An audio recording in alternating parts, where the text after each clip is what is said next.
Hi, we're Team Crypto, and there's 3 members in our team: Mengying, Dominic, Spencer, and Yuda. For this project, we're doing predicting Bitcoin price with LSTM. First, we'll start out by a brief introduction and our motivation for doing this project. People has been talking about Bitcoin more and more recently, but for most people, they don't really understand what really is Bitcoin. Bitcoin, in other words, is a blockchain, which is immutable public distributed ledger. On all the blocks, it stores all the transaction information. And for Bitcoin miners, if you verify the transaction is real, then you get a small share of Bitcoin as a prize. No one can deny the price is really fascinating. Let's take a look at the recent chart. In last week up until now, it raised about 4K in Bitcoin price. Last month, it raised 10K per Bitcoin. While looking at the year, last year it was less than 1K, but this year is more than 16K. This means Bitcoin as an investment product raised a 39% growth in a week, 179% of growth in a month, and over 2,000% of growth in a year. This is really a crazy growth. So here comes the question that everyone is so curious about. Why does Bitcoin grow so much? Is it because of the technology? Blockchain, decentralization are all new concepts that people never heard of before and that can actually solve real-life problems like the no trust in the bank. There could also be more factors such as publicities, more news and awareness, and also attention. Or it's just a simple economic phenomenon. There's more demand than supply, so the price just raised. People might still not understanding what's driven Bitcoin price to grow for now. But however, can we use machine learning to predict Bitcoin price? The answer is yes. Many trading firms use machine learning technology on data feeds and for automated trades. Since we can view Bitcoin as any typical stock, this is a time series analysis, which we can use recurrent neural network, and this might help us to get more insight about what is the next time Bitcoin have a really huge growth. This is actually a really nice thing.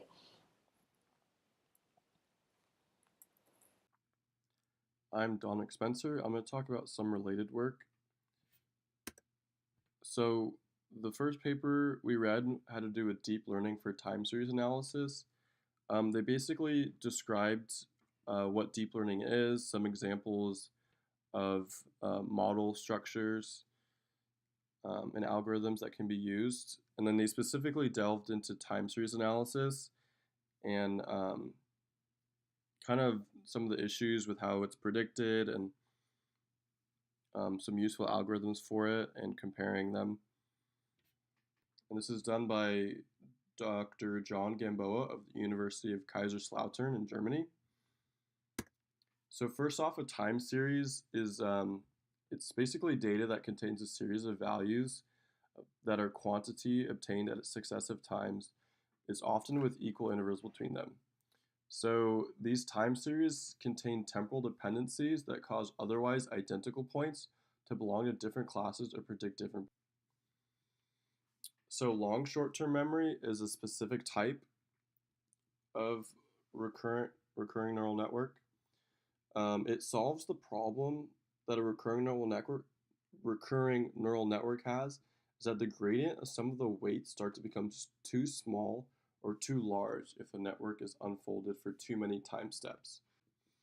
So LSTM is a network architecture of recurring neural networks that solves this problem. So in an LSTM, the hidden layer is replaced by a complex block of computing units composed by gates that trap the error in the block, forming an error carousel. So as you can see on the figure on the right, that's a model of this hidden layer that has been replaced by a complex block. So it has two mechanisms to LSTM. So there's a memory or a cell state, which is a single real valued vector that maintains state over time. And then there is another mechanism that consists of various gates that control how memory is accessed and modified using information from the current input and what is in the memory already. So there's an input gate, so the input gate controls how much the input data can enter the cell, while the forget gate on top of the model right there, the forget gate decides how should the cell dispose history information, and then the output gate finally determines what to let through. So at each step of LSTM, it computes memory updates and decisions based on the current memory. Let's see, the key difference with LSTM versus CNN or other deep neural network models is that the input is processed sequentially, which limits parallelization. So the entire input is not presented at once. This makes it especially useful in time series analysis. The second paper was on efficient recurrent neural network execution on mobile GPUs.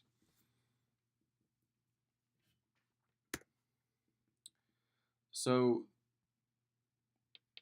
basically this research was about implementing LSTM algorithm on mobile phones and how it could be optimized and sped up.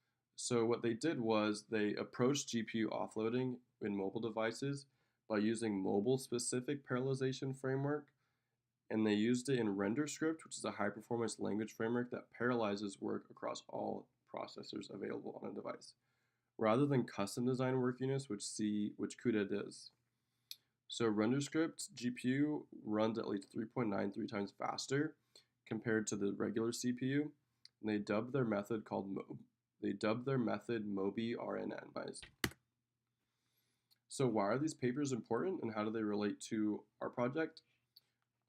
Deep learning for time series analysis, they presented the usefulness of deep learning to solve problems involving time series, and the Bitcoin data that we're going to be predicting is a time series dependent data set.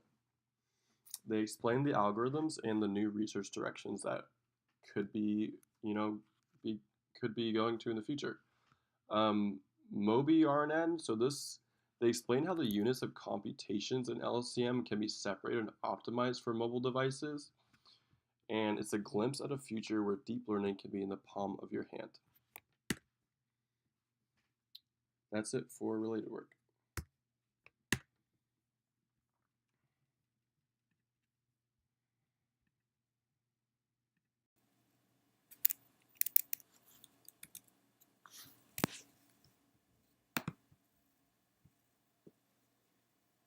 Hi everyone, I'm Yuda, and I will talk about the method and result part of our project.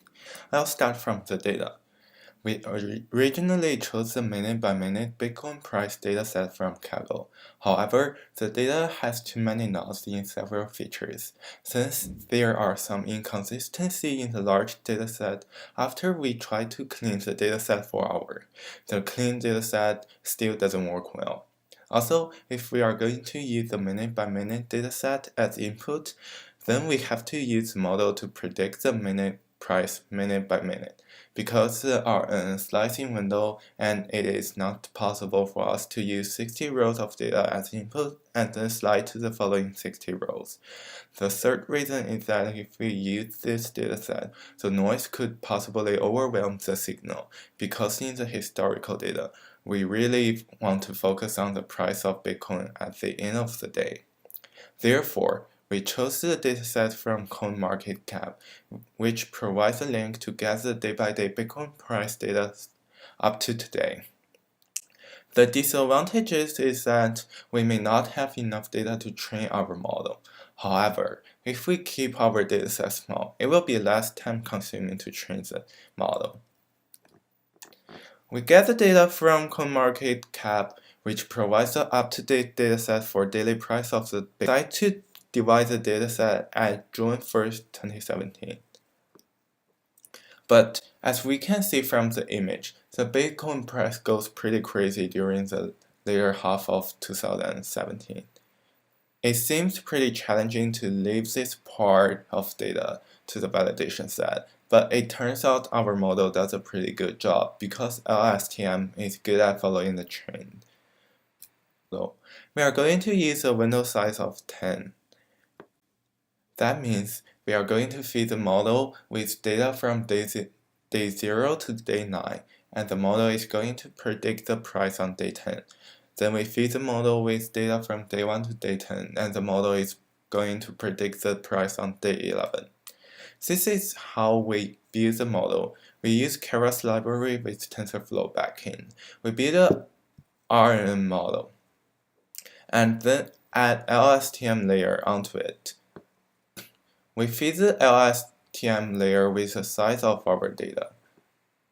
And we also add drop-off layer and a drop-off rate of 25%. We just use a linear activation function. In the end, we use mean square error as our error function. Finally, we choose a neural size of 100 to balance the result accuracy and the running time. We use epoch size of 50 and begin the training process. We record the error in each epoch and build the graph. We see that the error isn't pretty high even since from the beginning. The reason we think is that there is no huge changes in the price at the beginning of the data, so the outcome of the model is pretty close to the actual price. This is the result of the training set. Overall, the predicted price is very close to the actual price, and they didn't even overlap. However, if we zoom into the graph, we can see the predicted price is not exactly the same as the actual data. We can find some pattern in the result. The predicted price seems to be shifted later of the actual price. In other words, we get a delayed actual price. Same thing happened to the validation dataset.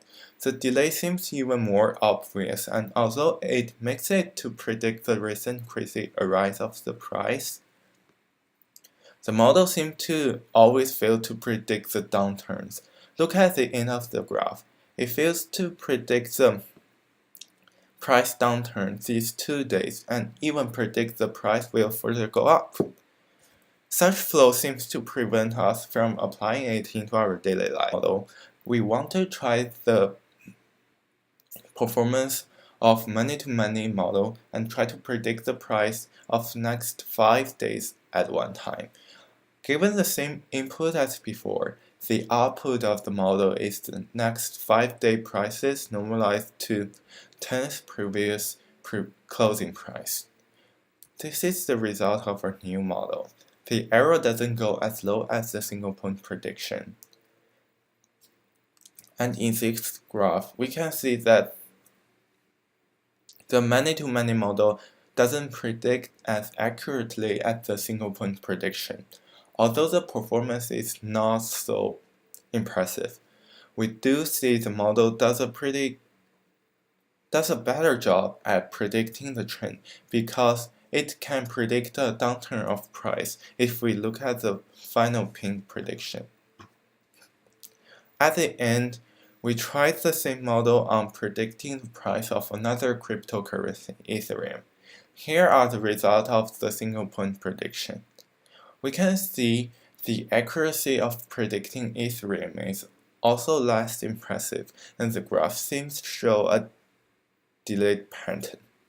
So from the result of Bitcoin and Ethereum, we can see that these cryptocurrencies have same patterns on the same model, which can show some similarities between them. For example, the difficulty to predict their price in time. But we can always justify the difference between the performance by the different amount of data we have on the two cryptocurrencies and the nuances in the mechanics of the two coins.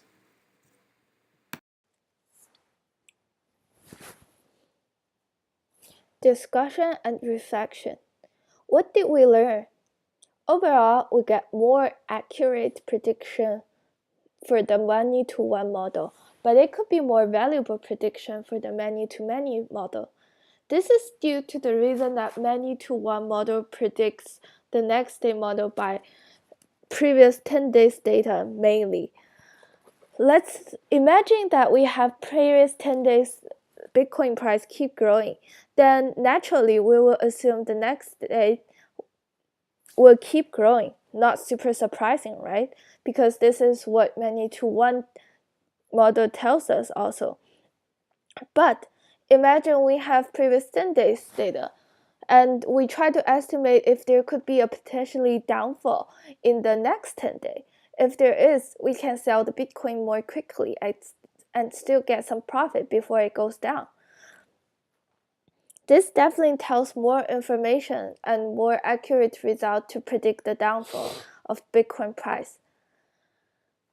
We still fail to get when the Bitcoin is going to go down in the many-to-one model, even though we get more accurate result with less error. Delay is a real issue in that model since that model mainly follows the trends as I described before. The algorithm for data prediction for Bitcoin is not accurate, since if that's the case, all machine learning people are going to become super rich. However, how can we do this algorithm better? First, we probably can have more data. If the past prices alone are sufficient to decently forecast future prices, we need to include other features that provide comparable predictive power. That way, the LSTM model wouldn't be so reliant on past prices, potentially unlocking more complex behavior. This is probably the best and the hardest solution. Generally speaking, LSTM works better with more data input. Imagine we can get the public news, how many times we hashtag Bitcoin each day to get a public view of it. With the increasing dimension, we can use it as a source to predict the downfall of Bitcoin. Second, we can try to get better data. Change to hour data. Day-by-day data might be too general, and minute by minute introduce too much noise. So if we can get more data by feeding this hour-by-hour data, such as using 15-hour data to predict the next hour data, this can be even more accurate. Third, choose more appropriate window size. If every window we include a bit of previous downfall, we might have higher chance be able to predict the downfall of the following day after the window, since it generally follows the sine curve.